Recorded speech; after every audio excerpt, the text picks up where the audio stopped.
नमस्कार जी। मैं वीएन फिर एक बार दर्शक, लोकसभा चुनाव के 6 महीने बाद ही इंडिया गठबंधन में उठा पटक शुरू हो गया है।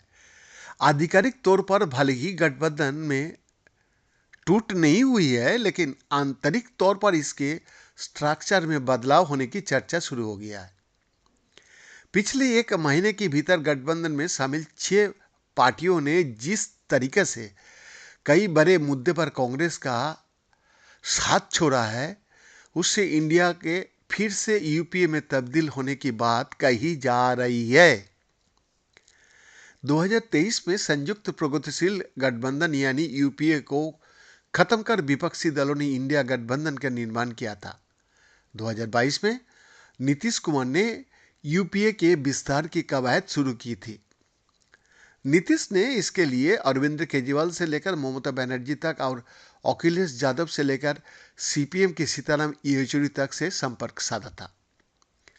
नीतीश की यह मुहिम सफल हुई थी, जिसके बाद जुलाई 2023 में 26 दलों के साथ विपक्ष का एक विस्तृत गठबंधन तैयार हुआ था और यूपीए के बदले इस गठबंधन का नाम इंडिया गठबंधन रखा गया था।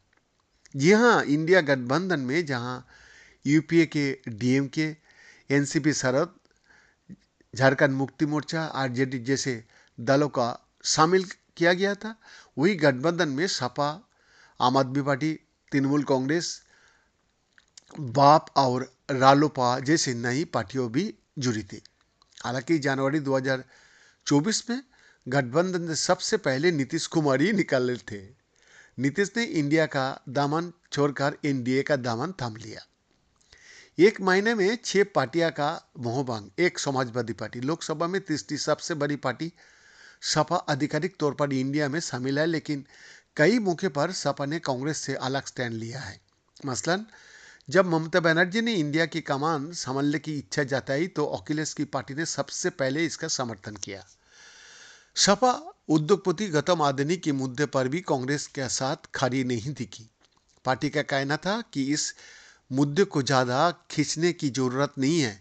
कांग्रेस नेता राहुल गांधी के संभल दौर को लेकर भी दोनों दलों में अलगाव देखने को वातावरण सामने मिला। वही अब दिल्ली चुनाव में आम आदमी पार्टी का समर्थन कर अब अखिलेश ने अपने इरादे जाहिर कर दिया है। सोमवार को अखिलेश यादव ने खुलकर आपका समर्थन किया। अखिलेश ने कहा कि जहां भी मेरी जरूरत होगी वहां मैं मौजूद हो जाऊंगा। समाजवादी पार्टी का यूपी, महाराष्ट्र, मध्य प्रदेश, हरियाणा और उत्तराखंड जैसे राज्यों में जनाधार है। अभी पार्टी के पास लोकसभा की 37 सीटें भी है। 2 तृणमूल कांग्रेस। ममता बनर्जी की तृणमूल कांग्रेस भी आधिकारिक रूप से इंडिया गठबंधन में शामिल है, लेकिन पिछले 3 मौके पर ममता कांग्रेस को झटका दे चुकी है।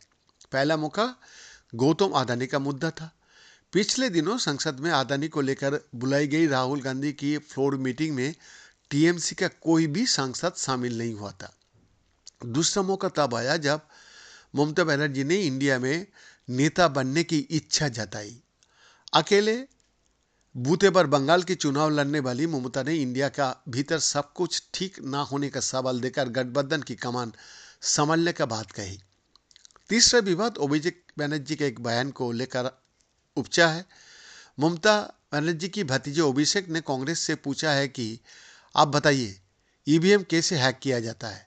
कांग्रेस इस बयान का बाद बैकफुट पर है। बीएन का एक्सक्लूसिव रिपोर्ट।